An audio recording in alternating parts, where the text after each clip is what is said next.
नमस्कार प्रिय विद्यार्थियों, मैं हूं रोहित पारेता, पारेता कंप्यूटर कवाई। आज मैं आपके लिए लेके आया हूं आज दिनांक 12 फरवरी को जो पेपर हुआ है उसकी आंसर की। तो उम्मीद करता हूं आप सभी इस वीडियो को देखकर अपने क्वेश्चन से मिलान करके और मुझे बताएं कि किसके कितने राइट हुए हैं। तो आइए अपन चेक कर लेते हैं किस प्रकार का पेपर आया है और उसमें जो क्वेश्चन हैं वो किस प्रकार के आए हैं, उनका सॉल्यूशन आज अपन देख लेते हैं। तो मैंने पीडीएफ डाउनलोड कर ली है सॉल्व्ड पेपर की और यहाँ से अपने एक एक क्वेश्चन का हल करेंगे। देखिए, सबसे बढ़िया क्वेश्चन है, बहुत ही आसान क्वेश्चन आपको लगा होगा, मैंने आपको इसके बारे में बताया भी था। थोड़ा सा घूम के आया है, मैंने आपको बताया था घूम के जरूर आता है, लेकिन क्वेश्चन सेम वही आते हैं जो बताए जाते हैं हमारे द्वारा। तो यहाँ पर देख लेते हैं अपने गूगल प्ले स्टोर क्या है। तो गूगल प्ले स्टोर के बारे में आपको सबको जानकारी है कि हम मोबाइल फ़ोन चलाते हैं, किसी भी ऐप को अपन को डाउनलोड करना होता है तो हम गूगल प्ले स्टोर के माध्यम से डाउनलोड कर लेते हैं।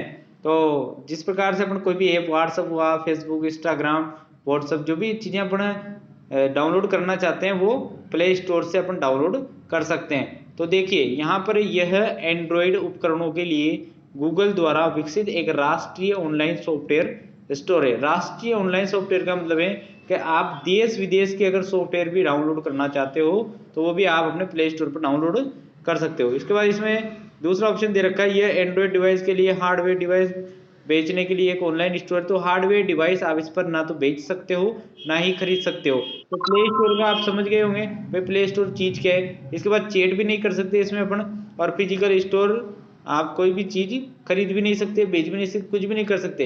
प्ले स्टोर से केवल आप जो सॉफ्टवेयर है उनको स्टोर कर सकते हैं, सॉफ्टवेयर को डाउनलोड कर सकते हैं, जो कि पहली लाइन में लिखा हुआ है। इसका ए वाला ऑप्शन आपका राइट हो जाएगा।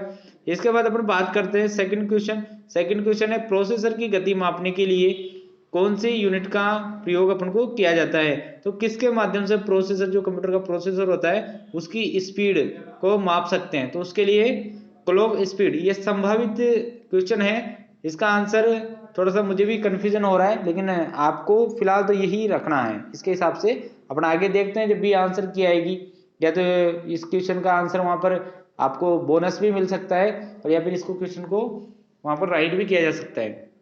इसके बाद देखिए यहाँ पर एक दस्तावेज से एक वाक्य को हटाने के लिए आप निम्न का प्रयोग करेंगे। जैसे अपन एमएस वर्ड में लिखा करते थे, कोई भी पैराग्राफ अपन लिखा, कुछ भी टाइप किया, उसको हटाने के लिए अपन क्या करते थे। तो हटाने के लिए हाईलाइट और कॉपी, यहाँ पर बता रखा है हाईलाइट करना। तो यहाँ पर जो हाईलाइट है वो हाईलाइट वो नहीं है कि अपन उसको हाईलाइट कर रहे हैं। यहाँ पर हाईलाइट का मतलब होता है सेलेक्ट करना। किसी भी शब्द को सेलेक्ट करके अगर अपन कॉपी करते हैं तो शब्द नहीं हटेगा, ये हटाने की बात कर रहा है। तो जब हम कॉपी करेंगे, उसको सेलेक्ट करके कॉपी करेंगे तो शब्द नहीं हटेगा, और कट करके पेस्ट करेंगे तो कट तो हो जाएगा लेकिन वापस आ जाएगा पेस्ट में, तो इससे भी नहीं हटेगा। इसके बाद एक कॉपी और पेस्ट, कॉपी करेंगे और पेस्ट करेंगे तो कॉपी में, कॉपी जहां से किया है वहां पर भी वो शब्द रहेगा और जहां पर पेस्ट कर दिया वहां पर भी वो चला जाएगा। तो ये भी इसका नहीं होगा। इसके बाद इसमें होगा हाईलाइट और डिलीट, यानी कि सेलेक्ट करके जब अपन डिलीट बटन दबाएंगे तो वो शब्द जो है वो क्या होगा, हट जाएगा। या फिर कोई भी रिमूव करना चाहते हैं अपन, कोई भी दस्तावेज को, है ना, या फिर कोई शब्द, जो भी चीज अपन डिलीट करना चाहते हैं उसको हाईलाइट यानी सेलेक्ट करके और डिलीट किया जा सकता है। इसके बाद अपन देखते हैं चौथे क्वेश्चन को, और चौथा क्वेश्चन है, निम्नलिखित में से कौन सा स्लाइड शो दृश्य में स्लाइड को आगे नहीं बढ़ाएगा। देखो, एंटर करोगे तो आगे जाओगे, कोई भी चीज को एंटर करने पर आगे प्रोसेस होती है। स्पेस बार जब आप दबाओगे इससे भी आगे बढ़ता है, और माउस बटन से भी आप आगे की प्रक्रिया को कर सकते हो। लेकिन जो स्किप वाला बटन होता है, जो कीबोर्ड में ऊपर ही ऊपर लेफ्ट साइड में स्थित होता है, उस स्किप बटन से, ESC बटन से आप पीछे जाने का कार्य कर सकते हो, आगे बढ़ने का नहीं। इसके बाद देखिए पांचवा क्वेश्चन, और पांचवा क्वेश्चन है, एक वेबसाइट का समूह है। वेबसाइट के जो समूह होता है वो वेब पेज कहलाता है। वेब पेज रहते हैं और वेब पेजों का एक जो पॉइंट होता है वो वेबसाइट कहलाती है। इसके बाद वर्ड में जब आप एक पैराग्राफ इंडेंट करते हैं तो आप क्या कर सकते हैं, तो पेज पर मार्जिन को बदल सकते हैं। इंडेंट के द्वारा पेज का जो मार्जिन है उसको क्या करेंगे अपन, बदल देंगे। इसके बाद 7वां क्वेश्चन है, और 7वां क्वेश्चन है निम्न में से कौन सा मोबाइल ऑपरेटिंग सिस्टम का उदाहरण है। अब मोबाइल ऑपरेटिंग सिस्टम मैंने आपको अच्छी तरह से बताया था, जो भी एक्स्ट्रा क्लास में 2-4 दिन जो भी क्लास चली 1-2 दिन की, तो उसमें मैंने आपको बताया था मोबाइल ऑपरेटिंग सिस्टम से क्वेश्चन आएगा। और मैंने आपको आपके सामने एंड्रॉइड का नाम भी लिया था, भाई एंड्रॉइड एक मोबाइल ऑपरेटिंग सिस्टम है। एक एंड्रॉइड है, एक विंडोज़ है, और एक और इसका एंड्रॉइड सिस्टम होता है। इसके बाद कीबोर्ड है, तो कीबोर्ड तो नहीं है, कीबोर्ड क्या है, एक कीबोर्ड एक हमारा इनपुट डिवाइस है, तो इसको ऑपरेटिंग सिस्टम में नहीं मानेंगे। क्रोम हमारा एक वेब ब्राउजर है जिसके द्वारा हम नेट चलाते हैं, जिसमें हम नेट चला सकते हैं। और मोडेम एक विधि है, एक उपकरण है जिससे हम इंटरनेट कनेक्टिविटी को एक्सेस कर सकते हैं। इसके बाद अगला क्वेश्चन है 8वां, और 8वां क्वेश्चन है राजस्थान सरकार द्वारा प्रदान एक शिकायत निवारण सेवा। मेरे प्रिय विद्यार्थियों, मैंने आपको बताया था राजस्थान संपर्क हेल्पलाइन जो होती है वो 181 होती है। और मुझे उम्मीद है कि आप लोगों ने ये सही लगाया होगा, सटीक लगाया होगा। बिल्कुल ये 2 क्वेश्चन ऐसे हैं जो मैंने अब तक जितना मैंने अभी तक पढ़ाया, अभी बताया 8वें क्वेश्चन तक, 2 क्वेश्चन तो ऐसे हैं जो मैंने जो बताया है वो का वही आपके पेपर में आया है। अगर फिर भी आपने गलत किया हो तो ये बहुत बड़ी गलती आपने कर दी। तो इसमें देखो आप, राजस्थान सरकार द्वारा प्रदान एक शिकायत निवारण सेवा क्या है, तो वो है राजस्थान संपर्क के माध्यम से, या फिर राजस्थान संपर्क का एक और होता है, आप मोबाइल फोन से भी 181 पर भी किसी भी प्रकार की शिकायत दर्ज करवा सकते हो। इसके बाद देखिए इनमें से कौन सा एसएसओ यानी सिंगल साइन ऑन का उद्देश्य नहीं है। तो देखिए यहाँ पर नहीं का मतलब जब नहीं आ गया तो आंसर चेंज हो गया। मैंने आपको कल की क्लास में जो भी बच्चे आए थे 2-5 बच्चे, तो उनको मैंने बताया था कि एसएसओ का उद्देश्य क्या होता है। तो एसएसओ का जो उद्देश्य होता है वो है एक व्यक्ति एक पहचान प्रत्येक राज्य निवास के लिए सभी मैप किए गए डाटा सेट और दस्तावेजों के साथ। ये बिल्कुल करेक्ट आंसर है, एसएसओ का ये उद्देश्य है। मैं है की बात कर रहा हूँ, अभी नहीं की बात नहीं कर रहा। तो ये उद्देश्य किसका है, एसएसओ आईडी का है। इसके बाद सेवा वितरण के लिए दस्तावेजों और शपथ पत्रों की आवश्यकता नहीं होती है। ये भी बिल्कुल करेक्ट आंसर है, एसएसओ आईडी का जो उद्देश्य है उसका। इसके बाद है राज्य सरकार द्वारा विभागों की विभिन्न डिजिटल सेवाओं तक पहुंचने के लिए सिंगल विंडो इंटरफेस, बिल्कुल ये भी इसका उद्देश्य है। लेकिन विभिन्न कंप्यूटर सिस्टम में मेल फैलाने के लिए यह एक एसएसओ आईडी का उद्देश्य नहीं है, तो इसलिए डी यहाँ पर राइट हो जाएगा।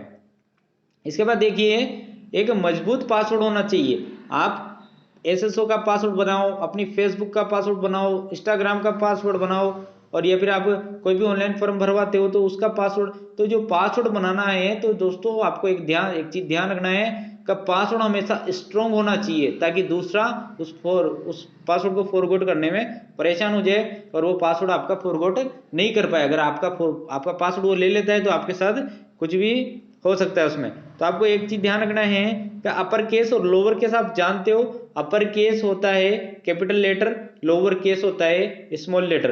तो दोनों अक्षर अपर केस लोअर केस, ये एक नॉर्मल पासवर्ड है, इसको अपने स्ट्रॉन्ग पासवर्ड नहीं बोलेंगे।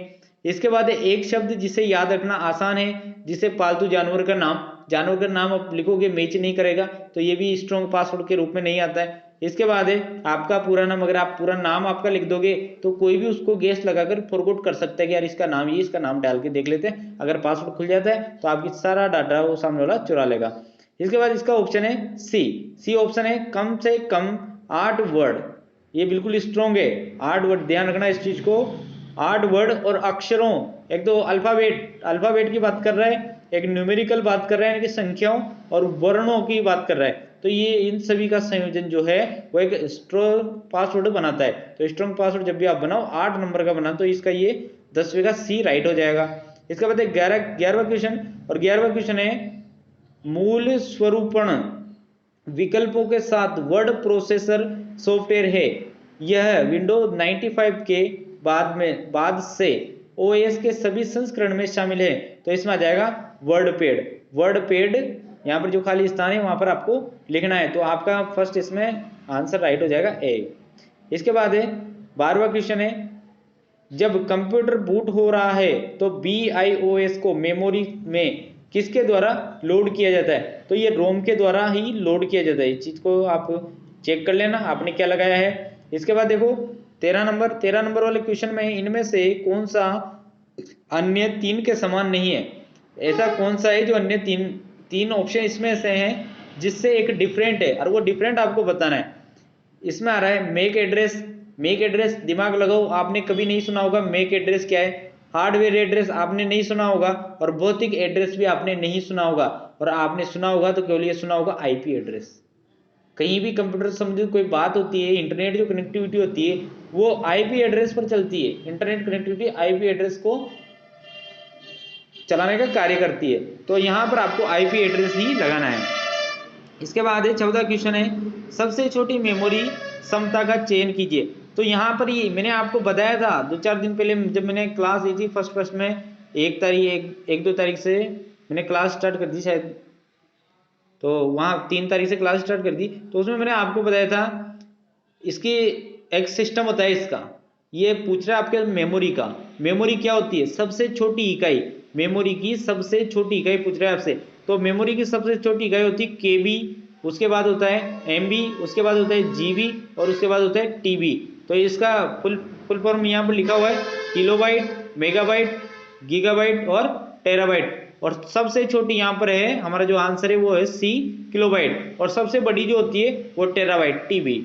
आगे चलते हैं 15वां क्वेश्चन, और 15वां क्वेश्चन है निम्नलिखित में से कौन सा एक ऑपरेटिंग सिस्टम नहीं है? निम्नलिखित में से कौन सा एक ऑपरेटिंग सिस्टम नहीं है? तो यहाँ पर एचपी नहीं है। क्यों? क्योंकि यूनिक्स भी ऑपरेटिंग सिस्टम के प्रकार है, डोस भी है और लिनक्स भी है, और एचपी जो है वो एचपी एक बिल्कुल अलग चीज है। हिंदुस्तान पेट्रोलियम के नाम से इसको जाना जाता है एचपी को। तो ये यहाँ पर नहीं है। नहीं है और है का आपको विशेष ध्यान आपने रखा होगा, उम्मीद करता हूं मैं आपसे। इसके बाद 16वां क्वेश्चन है, कंप्यूटर से मुद्रित आउटपुट को अक्सर कहा जाता है। मुद्रित का मतलब होता है प्रिंट करना, यानी कि छापना। मैंने आपसे बोला था अगर आपको हिंदी समझ में नहीं आए तो आप इंग्लिश पर आ जाना। ये देखो आप इधर, printed, the printed output from a computer is often called. यहाँ पर अपन देख लेते हैं, तो यहाँ पर हार्ड कॉपी, अपन जब किसी डॉक्यूमेंट को प्रिंट कर लेते हैं, मुद्रित कर लेते हैं, तो मुद्रित आउटपुट को अक्सर क्या कहा जाता है? कॉपी तो अपन कह ही सकते हैं उसको। इसके बाद सॉफ्ट कॉपी नहीं कह सकते क्योंकि सॉफ्ट कॉपी तो कंप्यूटर में होती है, और यहाँ पर हार्ड कॉपी जो है वो कह सकते हो। कॉपी भी कह सकते हो कहने में, लेकिन हार्ड कॉपी कहोगे तो इसका सटीक आंसर हार्ड कॉपी। और पेपर तो आप बिल्कुल कह ही नहीं सकते इसको, क्योंकि ये इसमें नहीं आता है। इसके बाद देखो 17वां क्वेश्चन है सम। मैंने आपको बार बार बताया था इस तरह का सूत्र आएगा, इस तरह का सूत्र आएगा, एक्सेल में से कुछ नहीं आएगा, इस तरह का सूत्र आएगा। तो आपने अगर मेरी बात ध्यान रखी होगी तो आपने ये क्वेश्चन को बिल्कुल राइट किया होगा। तो ये 3 क्वेश्चन ऐसे हो जाते हैं जो हमने जो सटीक बताया था सेम वो के वही क्वेश्चन उठकर आए हैं। फिर भी अगर आपका गलत होता है तो ये आपकी गलती है। तो इसमें फॉर्मूला अपन लगा देंगे, फॉर्मूला है ये। इसके बाद 18वां क्वेश्चन है। 18वां क्वेश्चन है एक मल्टी फंक्शन प्रिंटर में शामिल होते हैं। देखो ये भी क्वेश्चन वही है, मैंने आपको बताया था एक प्रिंटर अपने आप में बहुत कुछ होता है। एक प्रिंटर अपने आप में प्रिंट निकालता है। प्रिंटर क्या होता है? प्रिंट निकालने का कार्य करता है, स्कैन करने का कार्य करता है और जेरोक्स करने का कार्य करते हैं। कॉपियर का मतलब होता है जेरोक्स करना। तो तीनों पॉइंट मैंने आपको एक एक उदाहरण से बताए थे। भाई स्कैन से अपन डॉक्यूमेंट रखकर स्कैन कर सकते हैं, इससे क्या है सॉफ्ट कॉपी बना सकते हैं अपन उसकी। उसके बाद प्रिंट निकाल सकते हैं, कॉपी जेरोक्स कर सकते हैं अपन कॉपियर। तो इसमें उपरोक्त सभी आपका आंसर राइट हो जाएगा। इसके बाद देखो आईएसपी का विस्तृत रूप क्या है? आईएसपी का पूरा नाम मैंने आपको बार बार बताया था, एलएसपी, आईएसपी, ये सारी चीजें मैंने आपको बताई थी, आपको ध्यान होगा और आपने ये बिल्कुल सही किया होगा, ये मैं आपसे उम्मीद करता हूं। तो इसका जो आंसर है वो है इंटरनेट सर्विस प्रोवाइडर। इसके बाद देखिए निम्नलिखित में से कौन से कथन सत्य है? कथन पूछ रहा है ये आपसे, कौन सा कथन इनमें से सत्य है? तो यहाँ पर एक तो सी वाला ऑप्शन देखिए आप, केवल सेकंड और थर्ड। अब सेकंड और थर्ड को आप पढ़ लीजिए। प्राथमिक भंडारण इकाइयों में सीक्वेंशियल एक्सेस होती है, द्वितीयक भंडारण इकाई गैर वाष्पीकरण भंडारण है। ये इस तरह से आपको यहाँ पर राइट लगाना था। इसके बाद देखिए ये थोड़ा सा नया टाइप का क्वेश्चन है, निम्नलिखित में से एक आईपी पता है। अब आपको ये पता लगाना है इनमें से आईपी एड्रेस क्या होता है। अपने ऊपर पड़ा आईपी एड्रेस और यहाँ पर आ गया आईपी पता। पते से मतलब एड्रेस, ये पता यहाँ पर लिखा हुआ है, तो आप यहाँ इधर जाकर देख लो, यहाँ पर एड्रेस लिखा है। तो इंग्लिश मैंने बताया था, अगर हिंदी समझ में नहीं आया तो इंग्लिश देख लेना। तो यहाँ पर सी इसका राइट आंसर हो जाएगा। इसके बाद आगे चलते, देखो कितना आसान क्वेश्चन है। एक सारणी बनाकर यहाँ पर बताया गया है और मैंने आपको ये पूरा बताया था, 4-5 बार बताया था लगभग। जो भी पढ़ने आए थे एक्स्ट्रा क्लास में उनकी मैं बात कर रहा हूँ, और उनको समझ में आ गया होगा और उन्होंने राइट किया होगा। तो यहाँ पर क्वेश्चन ये है, 22वां क्वेश्चन है, नीचे दी गई तालिका से सही मिलान विकल्प का चयन कीजिए। सही मिलान विकल्प का मतलब होता है, यहाँ पर सबसे पहले लिखा हुआ है इनपुट, उसके बाद आउटपुट और उसके बाद स्टोरेज। ये तीनों का संयोजन मैंने आपको बताया था। और यहाँ पर देखिए इनपुट डिवाइस। अब इनपुट डिवाइस क्या क्या होते हैं, तो इनपुट डिवाइस यहाँ पर बता रखा है, ट्रैक बॉल, माइक्रोफोन और कीबोर्ड। ये तीनों किसके उदाहरण है, इनपुट डिवाइस के उदाहरण है। तो पहले में तो पी आ जाएगा। इसके बाद आउटपुट डिवाइस। आउटपुट डिवाइस क्या है, तो आउटपुट डिवाइस है मॉनिटर, प्रिंटर, हेडफोन।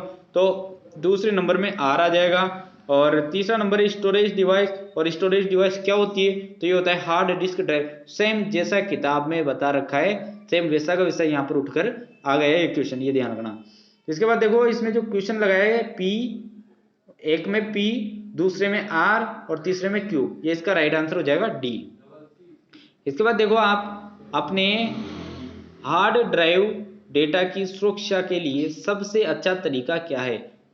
अपने हार्ड ड्राइव डेटा का मतलब होता है, आपके कंप्यूटर के अंदर एक हार्ड डिस्क होती है, और उस हार्ड डिस्क की सुरक्षा के लिए सबसे अच्छा तरीका ये पूछ रहा है। तो आपका जो भी हार्ड डिस्क जो डाटा होता है उसको सुरक्षित रखने के लिए आपको बैकअप की आवश्यकता होती है। तो यहाँ पर बैकअप अपन इसको लगा देंगे। इसके बाद है कीबोर्ड पर फंक्शन कुंजियों की कुल संख्या है। आपने कीबोर्ड चलाया होगा और कीबोर्ड में आपने देखा होगा F1, F2, F3, F4 इस तरह की कुंजियां हैं। और इस तरह की कुंजियां कितनी होती है, तो ये 12 होती है। तो यहाँ पर अपन बी राइट करके आए होंगे, और आप इसको चेक कर लेना। इसके बाद देखिए 25वां क्वेश्चन है, आउटपुट डिवाइस के दो प्रकार कौन से हैं। आउटपुट डिवाइस के प्रकार पूछ रहा है, तो विंडो एक्सपी और लिनक्स। तो ये तो विंडो के प्रकार है, ये तो ऑपरेटिंग सिस्टम के प्रकार है, हम इसको आउटपुट कैसे बोल सकते हैं। इसके बाद फ्लोपी और सीडी। तो फ्लोपी और सीडी तो क्या है, एक स्टोरेज डिवाइस है, तो इसको भी अपन आउटपुट नहीं बोल सकते। कीबोर्ड और माउस ये दोनों इनपुट डिवाइस है, इनको हम आउटपुट बोल ही नहीं सकते। और इसके बाद है मॉनिटर होता है कंप्यूटर की स्क्रीन, जो एलईडी जिसके माध्यम से आपकी आंखों तक जो चीजें पहुंचती है, जो आप जो देखते हो वो मॉनिटर है। मॉनिटर आपको दिखाता है कंप्यूटर में क्या चल रहा है। और इसके बाद है प्रिंटर पर जैसे आप कोई चीज की जेरोक्स निकालते हो, तो उसमें आप डॉक्यूमेंट रखोगे और कॉपी वाला बटन दबाओगे तो जेरोक्स निकल जाएगी। प्रिंट निकालना चाहते हो कंप्यूटर में से, प्रिंट का बटन दबाओगे प्रिंट निकल जाएगी। तो प्रिंट निकलने का मतलब प्रिंट आउट करना, तो आउट है ना आउटपुट। तो ये दोनों उदाहरण किसके, आउटपुट के। इसके बाद देखिए यूट्यूब से भी क्वेश्चन आया है। तो यूट्यूब का क्वेश्चन ये है, ये कह रहा है कि यूट्यूब क्या है, यूट्यूब को समझाओ। और अगर आपने यूट्यूब का सदुपयोग किया होगा, आप यूट्यूब का उपयोग सही तरीके से कर रहे होंगे, अपने ज्ञान अर्जन करने के लिए कर रहे होंगे, तो आपको समझ में आ गया होगा। अन्यथा आपने ये क्वेश्चन जरूर गलत किया होगा। यहाँ पर आंसर यह है, यह एक वीडियो साझाकरण और वीडियो खोज वेबसाइट है। वीडियो साझाकरण का मतलब होता है कि मेरे पास एक विचार आया, मैंने वीडियो बनाया और मैंने उसको YouTube पर अपलोड कर दिया, और आप लोगों ने उस वीडियो को देखा। ये क्या किया, मैंने साझा किया उसको, उस विचार को आपके साथ साझा किया, ये साझाकरण होता है। और वीडियो खोज वेबसाइट है। वीडियो खोज वेबसाइट कैसे, आपको अगर कोई चीज समझ में नहीं आ रही है, आपको जैसे भारत का भूगोल की जानकारी नहीं, तो आप भारत का भूगोल अगर सर्च करोगे यूट्यूब पर, तो आपको वहां पर सारी चीजें मिल जाएगी। तो आप एक खोज भी कर सकते हो, तो खोज वेबसाइट हो गई। उसके बाद जो उपयोगकर्ताओं को वीडियो अपलोड करने, अब वीडियो अपलोड करने की भी परमिशन देता है ये, और वीडियो देखने की भी देता है, और वीडियो साझा करने की अनुमति भी हमें प्रदान करता है। तो ये इसका राइट आंसर हो जाएगा ए। इसके बाद अगले क्वेश्चन पर चलते हैं, 27 क्वेश्चन। मान लीजिए कि कृषि, निर्माण और निर्माण खनन आदि 6 क्षेत्र हैं जो भारत के सकल घरेलू उत्पाद में योगदान करते हैं। तो भारत के पूरे सकल घरेलू उत्पाद के प्रत्येक के योगदान को एमएस एक्सेल में दर्शाने के लिए किस प्रकार का चार्ट सबसे उपयुक्त है। आपको एमएस एक्सेल में बताना है कृषि, निर्माण, खनन, ये सारी चीजों को आप उसमें बताना चाहते हो, तो किस प्रकार के चार्ट में आप बताओगे। मैंने आपको बार बार बताया था कि जमीनी धरातल की जब बात आ जाए, कोई भी टॉपिक हो और जमीनी धरातल की बात आ जाए, तो वहां पर आपको पाई चार्ट ही लगाना है। तो यहाँ पर इसमें डी क्वेश्चन बिल्कुल राइट है। इसके बाद है 28 नंबर, और 28 में ऑफिस 2007 में MS वर्ड दस्तावेज का फाइल एक्सटेंशन है। तो फाइल का एक्सटेंशन नेम मैंने आपको कल ही बताया था, कल 11 तारीख को जो भी बच्चे आए थे उनको मैंने बताया था कि DOCX जो है वो आपका एक्सटेंशन नेम है, इसको पढ़ लेना। वर्ड का भी बताया था, एक्सेल का भी बताया था, पावर पॉइंट का बताया था, तीनों में से एक क्वेश्चन यहाँ पर आ गया है। इसके बाद स्क्रीन का रेजोल्यूशन किस में दर्शाया जाता है, तो स्क्रीन का जो रेजोल्यूशन है वो पिक्सेल्स प्रति इंच में दर्शाया जाता है, इसका सी आंसर राइट हो जाएगा। इसके बाद निम्नलिखित में से सबसे उपयुक्त विकल्प चुनिए। तो सबसे उपयुक्त विकल्प क्या है, यहाँ पर राइट बताना है आपको कौन सी चीज सही है। तो इसमें अपन नीचे से सोल्व करते आते हैं। डी वाला क्वेश्चन देखो आप, डी वाला आंसर जो टॉपिक है यहाँ पर, प्रिंटर की आउटपुट गुणवत्ता को हर्ट्ज में मापा जाता है, नहीं। इसके बाद स्काइप सिस्टम सॉफ्टवेयर का एक उदाहरण है, नहीं है। OMR केवल चुंबकीय पाठक के लिए, नहीं है। तो उपयुक्त पूछ रहा है, तो उपयुक्त ये है यहाँ पर डेबिट कार्ड और क्रेडिट कार्ड, दो चीजें मैंने आपको बताई थी। डेबिट कार्ड होता है ATM कार्ड, क्रेडिट कार्ड होता है क्रेडिट कार्ड का उपयोग एक इलेक्ट्रॉनिक भुगतान प्रणाली में किया जाता है। आप किसी भी चीज का ऑनलाइन भुगतान करते हो, मैंने कल की क्लास में आपको बताया था किस किस माध्यम से आप भुगतान कर सकते हो। तो जो भी माध्यम आप रखते हो, तो क्रेडिट कार्ड और डेबिट कार्ड दोनों माध्यम से आप कोई भी रिचार्ज कर सकते हो, बिजली बिल जमा कर सकते हो। तो उसके लिए आपको यहाँ पर इलेक्ट्रॉनिक भुगतान प्रणाली का उपयोग किया जाएगा। तो इसका ये आंसर राइट हो जाएगा ए। और इसके बाद 31वां क्वेश्चन है टाइम्स न्यू रोमन क्या है। मैंने आपको बताया था फॉन्ट पूछ सकता है, फॉन्ट क्या है, फॉन्ट के पूरे नाम आपको पता होना चाहिए। और टाइम्स न्यू रोमन क्या है, फॉन्ट है, ये लैंग्वेज है, भाषा है, और यहाँ पर ये फॉन्ट इसका राइट आंसर हो जाएगा। इसके बाद 32 में MS वर्ड, एक मिनट, MS एक्सेल 2010 में सबसे ऊपर वाले सेल का पता होता है, सबसे ऊपर का फर्स्ट वाला सेल पूछ रहा है ये, भाई उसका एड्रेस क्या होता है, तो उसका एड्रेस होता है A1। इसके बाद आगे चलते हैं अपन 33, और 33 में एक नया लैपटॉप तैयार किया गया है जिसका वजन कम है, छोटा है और पिछले लैपटॉप मॉडल की तुलना में कम बिजली का उपयोग करता है। इसे पूरा करने के लिए निम्नलिखित में से किस तकनीक का उपयोग किया गया है। तो यहाँ पर सॉलिड स्टेट हार्ड ड्राइव, देखिए इसका क्वेश्चन थोड़ा सा मुझे अटपटा लग रहा है, इसका आंसर सही भी हो सकता है, नहीं भी हो सकता है, तो आप अपने हिसाब से देख लेना। इसके बाद आप MS वर्ड 2010 में पेज को पोर्ट्रेट और लैंडस्केप लेआउट के बीच स्विच कर सकते हैं निम्न का प्रयोग करके। ऐसी कौन सी कमांड है जिसका प्रयोग करके आप पेज को पोर्ट्रेट यानी खड़ा पेज, लैंडस्केप यानी आड़ा पेज कर सकते हैं। तो इसके लिए जो कमांड है वो है ओरिएंटेशन शॉर्टकट। इसके बाद लास्ट क्वेश्चन है हमारा 35, विंडोज 10 में इंटरनेट एक्सप्लोरर को वेब ब्राउजर द्वारा बदल दिया गया है। विंडो 10 में जो इंटरनेट एक्सप्लोरर आपके विंडोज 7 में इंटरनेट एक्सप्लोरर नाम से एक ऐप आता था, एक वेब ब्राउजर आता था, उसको किस नाम से बदल दिया गया है, तो उसको यहाँ पर माइक्रोसॉफ्ट एज सॉफ्टवेयर है, नया सॉफ्टवेयर आया है, इसके रूप में इसको बदल दिया गया है। तो माइक्रोसॉफ्ट एज यहाँ पर राइट आंसर हो जाएगा बी। सभी से उम्मीद है कि आप सब पास हो गए होंगे, और ये पूरा पेपर जो है वो आपके लिए बहुत ही महत्वपूर्ण रहा होगा। और 8 से 10 क्वेश्चन ऐसे हैं जिसमें से मैंने आपको जो थोड़ा भी हिंट दिया होगा उसी में से आए हैं, और लगभग 5-7 क्वेश्चन तो ऐसे हैं जो आपने बिल्कुल सटीक जो मैंने बताया था सेम वो की वही लैंग्वेज आई है। अब थोड़ा बहुत चेंजेस तो होता ही है, थोड़ा बहुत घूम के आता है क्वेश्चन, ये चीज़ को आपको ध्यान रखना है। और धन्यवाद आपको। हमारा चैनल पारिता कंप्यूटर के नाम से है, इसको सब्सक्राइब करें, इस वीडियो को लाइक करें, और जिन भी बच्चों ने RSAT का एग्जाम आज दिया है उनको आप ये वीडियो जरूर सेंड करें। बहुत बहुत धन्यवाद।